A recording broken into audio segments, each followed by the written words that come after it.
good job. But who was the one who was the leader? Anybody know?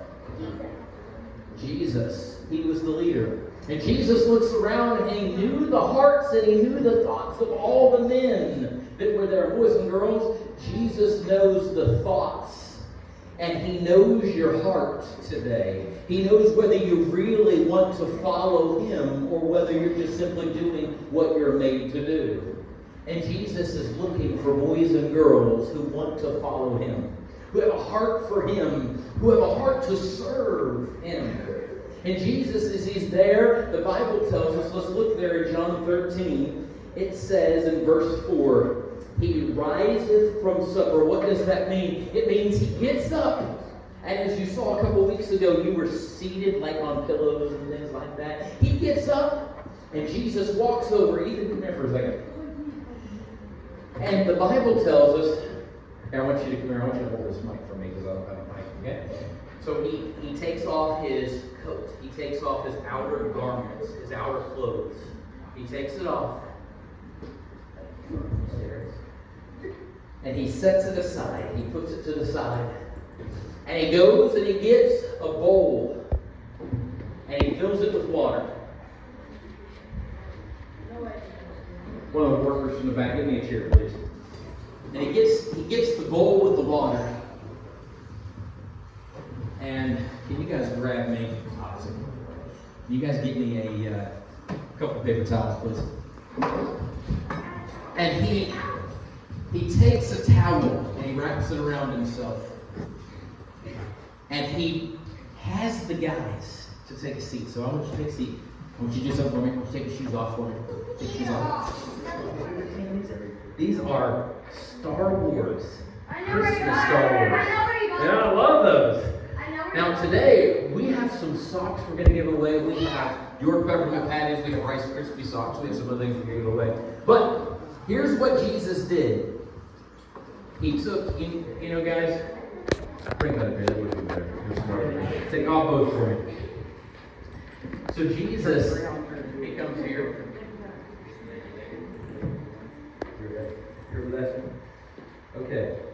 So Jesus gets here, boys and girls, and he kneels down like the servant would.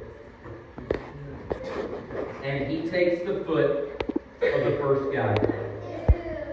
And he begins to wash the feet of the servant. And he gets all that nastiness off the feet. This guy doesn't because he wears shoes. But those guys would have had dust. They would have had nasty mud, maybe some other stinky stuff. And he begins to wash the feet. You see the foot? And he takes the other foot and he begins to wash their feet. Now, boys and girls, what did we say? This was the job that the servant would have. This was the job that nobody else wanted to have. And he would wash the feet, and then he'd take his towel that he wrapped around himself, and he would dry off their feet. And he would do this one after one after one, each guy. And boys and girls, I want you to understand something. A guy named Peter says, Lord, if you're going to wash my feet, you've got to wash all of me. And Jesus tells him, he says, if you don't let me wash your feet, I have no part of it. And boys and girls, when he's going through washing their feet, what do you think the disciples were thinking? Why is he washing our feet? One of you 4th or 5th graders tell me, why was Jesus washing their feet? Does anybody know? Yes, Alice. He was wanting to show them something very important. And young people, I want you to get this. Jesus was the greatest of them all. But he said the greatest among you, or the greatest of you, should be the servant of all. And Jesus was wanting to teach them a lesson. But you know what, boys and girls? Many times we want to be the most important person. Many times we want to be the one that everybody looks at. We want to be the most special person. But Jesus said that you should be a servant. All the other guys, all 12 men that were there, we all know their names, or most of them. and they're special guys to us. But these 12 men, none of them were willing to be a servant. And boys and girls, let me ask you a question today. Thank you. Take your shoes, go back to your stand. Are you willing to be a servant?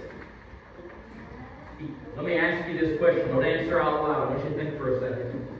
Some of you here today, you need to ask yourself the question, are you willing to be a servant at home? Are you willing to serve your brother or sister? Oh, no, now don't talk about that. What did Jesus say? He that is greatest shall be the servant of all.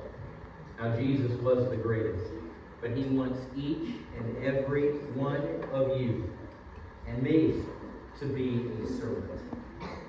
Boys and girls, some of you may not be able to do some big, amazing things in your minds, but you can be a servant. And boys and girls, Jesus knelt down at that particular night, and he did what nobody else wanted to do. You know what a servant does? They do willingly what no one else wants to do.